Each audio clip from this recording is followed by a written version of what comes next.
Hi everybody and welcome to another Kalicube Tuesdays. Today I'm here with Joyan Chan, who's going to talk about how to become confidently visible. I love the idea of both confidence and visibility going together. How long have you been talking about this, Joyan? To be very honest, it's been only 2 years, I believe, because before that I started my coaching 3 years ago, and more than 3 years ago actually. But when I first started, I wasn't focusing so much on confidence and visibility for female entrepreneurs. But now I realize that more and more people actually need this help. So that's why I niched down. I changed my niche. I rebranded myself just about 2 years ago. Yeah. Super. We can talk about the rebranding, but first the song. A quick hello and we're good to go. Welcome to the show, Joyan Chan. It is my pleasure to be here with you. Thanks for having me, Jason Barnard. Oh, I love it when the guest sings back. That was delightful. Thank you so much. Thank you. We're going to get into confidently visible in a moment. The idea of being visible, I think, for somebody who's trying to build a business like myself and like yourself is hugely important. Being confident when you're visible is hugely important. And it's really difficult to do. And you're going to give us some practical tips as to how we can help ourselves be more visible and confident when we're doing so. In the meantime, before we do that, quickly, your brand SERP. I had a quick look at your brand SERP, and you can see that we've got videos and images, and I've made a mistake because I actually have done 2 times the videos. But what I was interested in was the fact that we only see you with your name. Is that because your name is unique? I guess so. Yeah. Oh, right. Is it not intentionally unique? It's not a rebranding that you've done. It's the name that your parents gave you. Well, it's not the name that my parent gave me, but it's the name that I gave myself. Right. When I was about 17, 18 years old, I gave myself this name. I have no idea why, don't ask me why. And I was just like, oh yeah, I'm going to give myself a new name because I actually moved to another country and, all by myself. And I decided to give myself a new identity and a new life. So that's how this name came about. Brilliant. And you didn't choose it to be a unique name. It's a unique name by chance and luck. Yeah, I would say it's just a random name that I pick, and just like really randomly. I have no idea what I was doing. Like 17 years old, I had no idea what I was doing with my life, So, yeah. Right. No, and it's turned out brilliantly because it means you've got no competition for your own personal brand. That when I search your name, you're all I see. And people with more common names or more popular names have a huge problem if your name is John Smith or I was trying to think. It's Simon Cox, who's an SEO friend of mine, who has a huge problem because he has a more famous person with the same name struggles to be visible. If you have a unique name, Joyan Chan, you're much more easily visible to your audience when they're Googling your name. And we're going to discover how you've become confidently visible. And you wanted us to share this, which is your confident visibility and authority accelerator. Anybody watching on YouTube or Facebook or LinkedIn or Twitter, you can see that. Anybody listening to the audience, listening to the audio, excuse me, just search for Joyan Chan and you'll find her confident visibility and authority accelerator. Yep. Now, confidently visible. What do you mean by visible, and how do we build visibility is the first part. And the second part is, how do we get the confidence to become visible? Well, I would say everyone's definition of visibility or becoming visible or being visible is very different. And we all want to be seen and heard in our own unique way, right? For example, I am naturally a confident person. So for me, I have no issue with turning on my camera or talking in front of the audience, But for some of my people that I work with, they might struggle with that. They don't want to show their face. I'm sure a lot of people can resonate with this. When you are in a Zoom meeting, there are so many people just don't turn on their camera. And the question is why? Why don't just turn on their camera, right? So that is why this is a problem, because is holding people back from really becoming visible. Even just like a simple gesture, like, turning on your camera. If you say, your background is not that decent, then you can always use a virtual background, right? There's no excuses. So there's reason why I become a confidence and visibility coach is because I saw there was a gap. And you wouldn't know, because we were just talking about this off camera before we started recording, you wouldn't know how many people, especially female coaches, consultants, and service providers, which I serve and I help, they really struggle with becoming visible or putting themselves out there to be seen and heard, and marketing themselves, promoting themselves in order to build their brand, build their authority. We know we have to do all this, right? But they struggle with that. Why? Because again, they have some belief about themselves, and the belief usually come from the past. I remember there was a client who said to me, she was so afraid to she actually started a podcast, and that is the crazy thing about it. She actually started a podcast for months and she didn't promote it.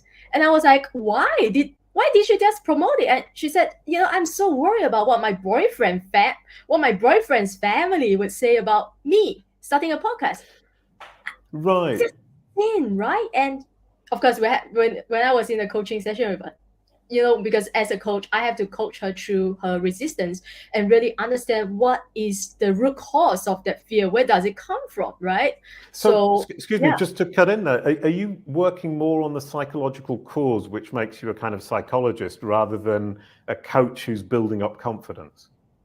I would say they are all tied together, right? Because I would say, it's more on the mindset. I work with them more on their mindset and their confidence. Of course, psychology, I also have to understand and study psychology to understand human nature and why we do what we do today. So, and I also have like life coaching certificate.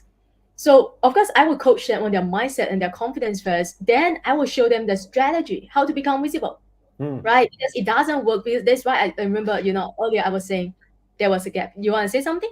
Yeah, no, I was going to say, to make total sense, because not the same strategy won't work for everybody. It depends on the reasons behind that timidity.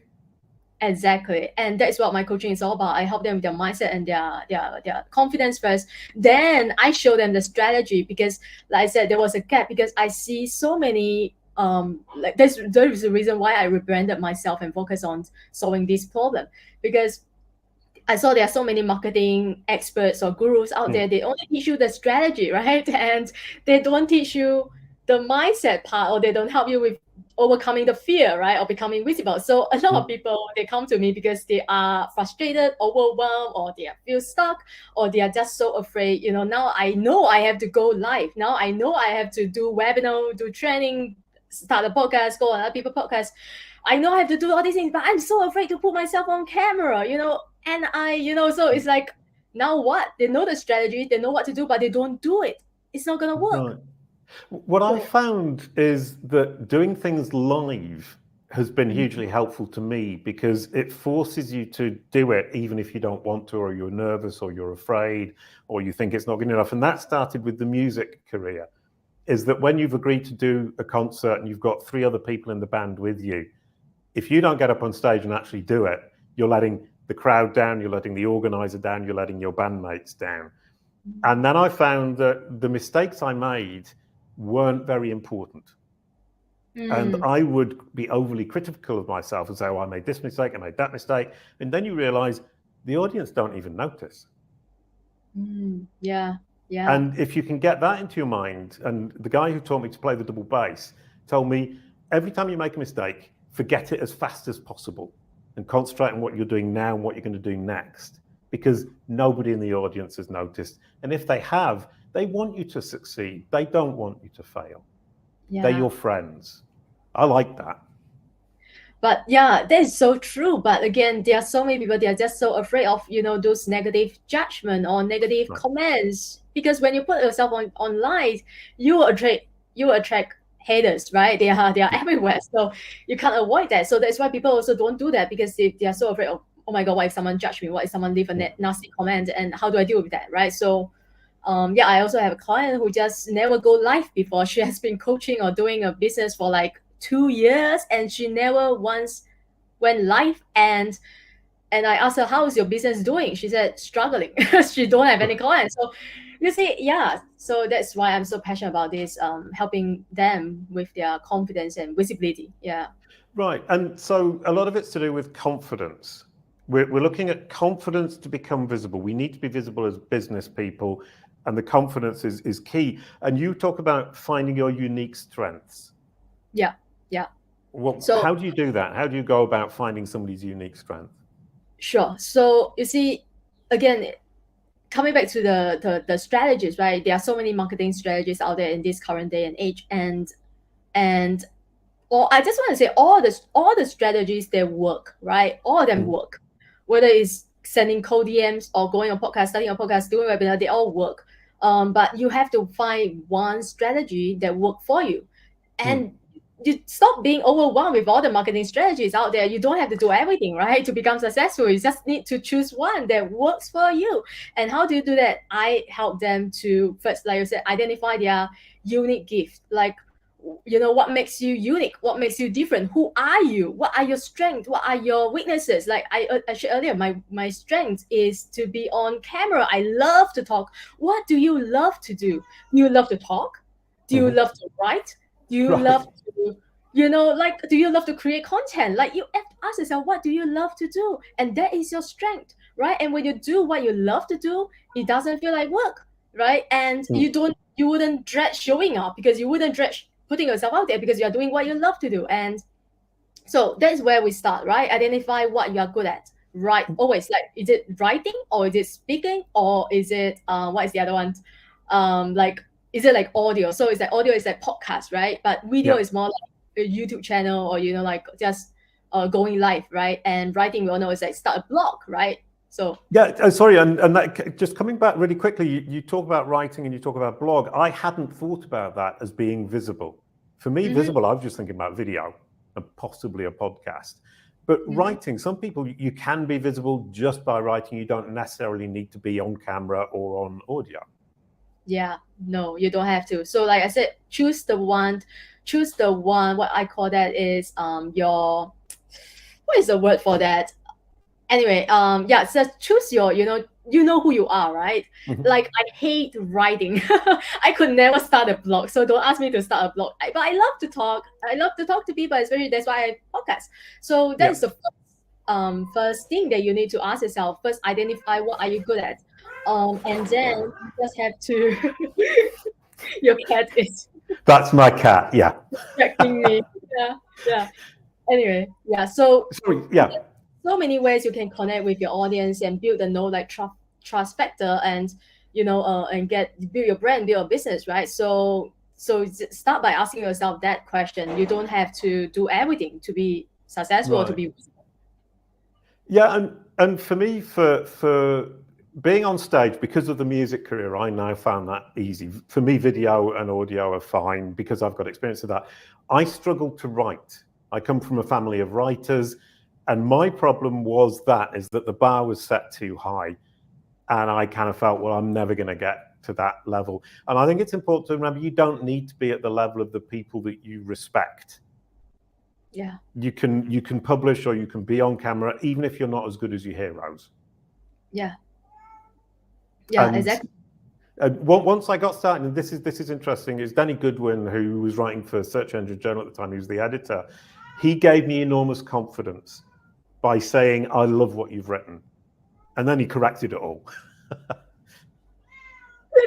So finding a mentor is perhaps one good way as well. Yeah, especially if you're just getting started, or you are totally new to the online world, you have no idea what you're doing. And this is the other thing that I help people with, is that, people that are, they're transitioning from the in-person training or consulting. They want to transition to the online world, and they have no idea where to start. And because they have not done it before, or they are unsure about this whole public visibility thing, like, put myself out there, are you crazy? Because, and here's another thing that recently someone told me, because I was doing some research, and someone told me the reason why they don't put themselves out there is because they don't feel safe. They don't feel safe. What if a stranger knows where I stay, where am I, what am I doing? And this is crazy. I have not thought of that. So, so all this you need to take into consideration. This is live video, and the cat is going completely insane, and I do apologize. No, it's okay. I love this. This is fun. Yeah. So yeah. I hadn't thought about that either. And from that perspective, is that more of a female worry than a male worry? Yes. That's why I only work with female coaches because of service providers, consultants, because this is my own observation, and I talk to many of my male friends, and they don't seem to have this problem. And so that's why I only work with female entrepreneurs, because these are my clients, these are my people.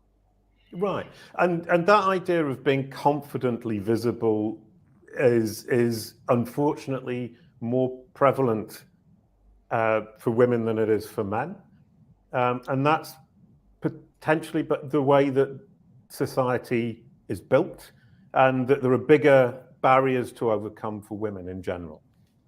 Yeah, and it's more about how do you become visible in the way that makes you feel safe, that makes you feel that is aligned with who you are, that says who you are, right? And so feeling safe is very important, because if you don't feel safe, you're not going to do anything, right? And the last thing that I want you to do is to not feel safe. Like, if you want to put yourself out there, it means you might attract some potential danger. That is not what I want for you as a coach, right? That's not what I want. So anyway, the reason why I believe there are so many female, they are struggling with this issue because of our upbringing, or we tend to compare ourselves a lot more than men, and we were just talking about this as well. It all comes down to the core belief that we are not good enough.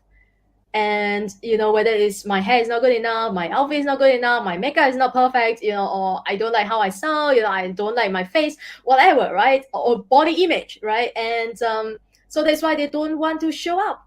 Or I also have like people who want to lose weight first before they start doing life, and it's very common. So that's why this is like I would say is really just a female issue. Right, and you've got the problems of the physical appearance, confidence in oneself, one's voice, and then there's also just publishing writing. You say, okay, right, in that case, I'll just write, and then there's the fear of not being taken seriously, or being criticized for what you've written or contradicted. But I think we all struggle with that, is we're all afraid that somebody's going to say, well, that's rubbish. Yeah.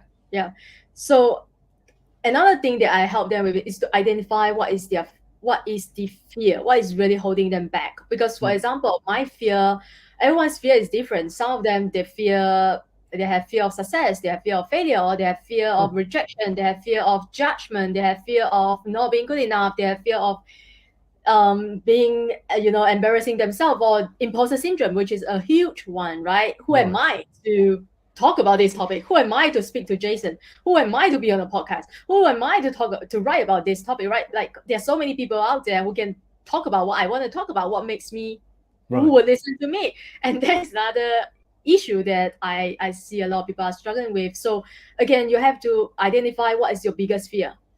What is your biggest fear, right? Because it will make sense to you, and it's gonna be unique to each and every one of each and every one. Yeah. And is the technique then to say, what's my fear and how do I overcome that fear, and then developing techniques for overcoming that fear? Yeah, so that's basically the process that I take them through. So it's all about identifying your fear and identifying your unique gift, I call them your aligned visibility or aligned marketing strategy, because I said you just need one strategy that works for you, that says who you are, that it allows you to take action from a place of joy, empowerment and confidence. So that is, I help them to create their strategy. So I don't teach, this is why I always say, common cookie cutter common marketing tactics, they don't work, because everyone is unique, everyone is different, every business is unique. So if you just simply follow the cookie cutter common marketing tactics, and you find out only to come to the realization that they don't work for you, that is when you have to really take a step back and ask yourself, what works for me? Like, how do I want to market myself? How do I want to do marketing? How do I want to build my brand? How do I want to show up? Right. Yeah. And if we look at imposter syndrome, is who am I to talk about this? My fear is that people are going to say, well, yes, they're nobody, it's not important, we're not interested, we could have listened to somebody much more important. What are some of the techniques I can use to overcome that? Right. So I would say the first question I will ask you is like, who are you comparing yourself to? Who are these Very good people? question. Yeah. And usually you wouldn't give me, you will struggle to give me names because these people, they don't exist, right? It's just in your mind, like, oh, there are people who are more established than me. Yeah, it's true that there are so many people who are more established than you. But I always tell my clients, in order to overcome imposter syndrome, you have to understand one thing, right? You just need to, because most of them, they struggle with imposter syndrome is because they feel like they have to know all the answers. They have to have all the answers. And I've also have a student, she was, having this, she was so worried about going live because she was worrying about, what if someone asks me a question, I don't have the answer. And so a lot of things, right, that is going on in our mind. So how do you overcome that? You just have to be one step ahead of your ideal clients, of the people that you want to help. You don't have to know all the answer. I don't have all the answers. Jason don't have all the answers, right? We are not perfect, right? We don't have all the answers. If you ask me something that I don't know, I will just tell you I don't know. And I maybe, if it's something that I can help you with, because I will tell you, let me go and do some research and I will come back to you with the answer. But if I don't know the answer, I will just tell you I don't know. And it's okay, right? We are not God, right? We don't have all the answers. So you don't have to have all the answers. That is what you have to really understand. And you just need to be one step ahead of the people that you want to help. Because then because you just need to help people solve one problem. That's it, right? For example, you help them solve their brand SERP. I help them solve their confidence and visibility. So you just need to help them solve one problem. And there you go. You don't have any... No, 100%. And I the saying, I don't know, takes courage. And remembering that not knowing doesn't mean you don't know anything. And as long as you're one step ahead of the people you're trying to help, you're winning the game, which is a really nice way of looking at it. And also I like the idea, or I don't like the idea, but I understand the idea that we're often comparing ourselves to people who don't exist, or people who are confidently visible, not necessarily because they're comfortable, but because they've created a visibility based on confidence that we don't necessarily see the doubts that they have behind that. Yeah, and there's another saying that says, you don't compare your chapter 1 to someone else chapter 10, for example, right? They are where they are at today is because they have done all the work, and which is why I always show my students, my very first video, it was embarrassing. Now I don't even want to watch it. It's like, oh my God, it's so terrible. But back then, that was the best thing I could do. 3 years ago, that was the best thing I could do, right? And so you will improve for sure if you just keep doing what you're doing. If you just keep showing up, if you just keep making video, keep writing, you will improve for sure. One day when you look back 3 years later, you'll be like, oh my God, who is that, right? And now, like I said, when I look at my first video that I posted online, it was like, it was like crap, right? Yeah. So I actually show that to my students just to let them know I was once, and that's why I know what you're going through right now. But you have to start. Like you don't have to be what is the other saying? You don't have to be perfect to start. You have to start to become. You don't have to be good to start, but you have to start to become good or something like that, right? So no, exactly. No, it totally makes sense. You don't have to be good to start. You need to start in order to become good. Which is a brilliant way of putting it. And that reminds me of something is when we created Buon Kuala with Veronique, my ex-wife, we did 1,000 games and songs and activities. And by the end, we were really very good at it. And the beginning stuff, I said to her one day, can we redo this? And she said, no, we're not redoing it because it's where we come from. And people watching that will understand the evolution. And you can't deny that past. Yeah. Let's just keep moving forward and keep creating other things. And that made me realize when I started doing these videos, I can't think that in 5 years I'll find this terrible. I have to think this is the start of a journey where I will become very good. Yeah. And I think we're both at that stage now. Yeah. Because your first is gonna suck, right? Your first webinar, your first training, your first podcast, your first interview, your first live is gonna suck. You have to embrace that. I remember my first webinar, only one person show up. And I did it anyway, because if one person show up, I have to show up, right? So, you just have to start. Really, it's a journey, right? It's a journey. You're not gonna become an overnight success. You're not gonna become, personal branding. It takes time to build. Trust, it takes time to build. Audience, it takes time to build, right? Everything takes time to build. So you're not gonna wait until you are perfect or until you have like 10K followers to start. No, you're not gonna have 10K followers if you don't start, right? So we all start from zero. Yeah, and you started with your first live webinar with one person, and you've now built an audience. And I think that's what we kind of often fail to realize, is that it's one by one by one by one. And it's a slow process. And it's a process to build the audience, a process to become confident. And the visibility with the audience that you're trying to resonate with just requires, as you said, to stay one step ahead and be confident that you are worth listening to, that you have something to share with that audience. That's absolutely brilliant. Can I ask you now, Sure. in 1 minute, how does confident visibility help with branded search?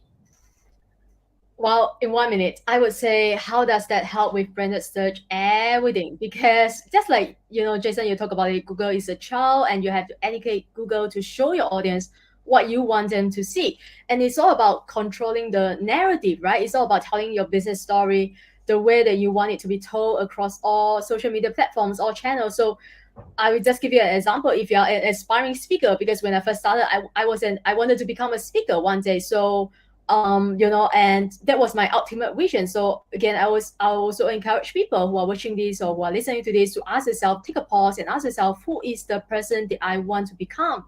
Like, what is the ultimate vision that I have for my business? Like, who is the person that I want to become 5 years later, 10 years later? Do you see yourself speaking on stages? Do you see yourself being in your studio interviewing people across the world as a podcaster, or do you see yourself becoming a best-selling author, right? So you have to ask yourself, who is the person that you are becoming, that you want to become? And then we will come back to today's moment, and we will reverse engineer it to identify what is the next right step for you, and what does this do with branded search? Everything, like I said. Because if you are an aspiring speaker, then you have to start to position yourself as a speaker, right? So when people search for a speaker, you will appear in their search. So whether it's just to put your name, put a speaker behind your name, as like your title, it helps with the search, right? So, and that is actually how I built my brand from scratch, how I rebranded myself as well, and how I accelerated my authority and credibility in my industry and become a speaker and podcaster today. And that's how I'm able to help others do the same, because I've done it myself. Brilliant. Yeah, authority and credibility through confidently visibility online. And I'm getting confused with my words too. Thank you so much, Joyan. That was absolutely brilliant. I love the conclusion. Thank you everyone for watching or listening. And now we're going to introduce John Weberg for next week, how to profitalize your business with omni-channel optimization. That's also quite difficult to say. It's a bit of a tongue twister. John Weberg, how to profitalize your business with omni-channel optimization. Please, Joyan, can you pass the baton? Oh, the other way around. Oh, this way. Okay, so I am so excited to pass the baton to John, as he's going to talk about how to profitalize your business with omni-channel optimizations. And it's so related to what I'm doing as well, which is all about getting you the consistent visibility, right, that you truly deserve. So make sure you come back the same time next Tuesday to learn more from John. Brilliant. Thank you so much. Thank you everyone for watching. The outro song for you, Joyan, and you can sing back to me a quick goodbye to end the show. Thank you, Joyan. You're so welcome, Jason Barnard. See you next time. Brilliant. Thank you so much. Bye-bye. Bye. Kalicube. It's all about your brand, sir.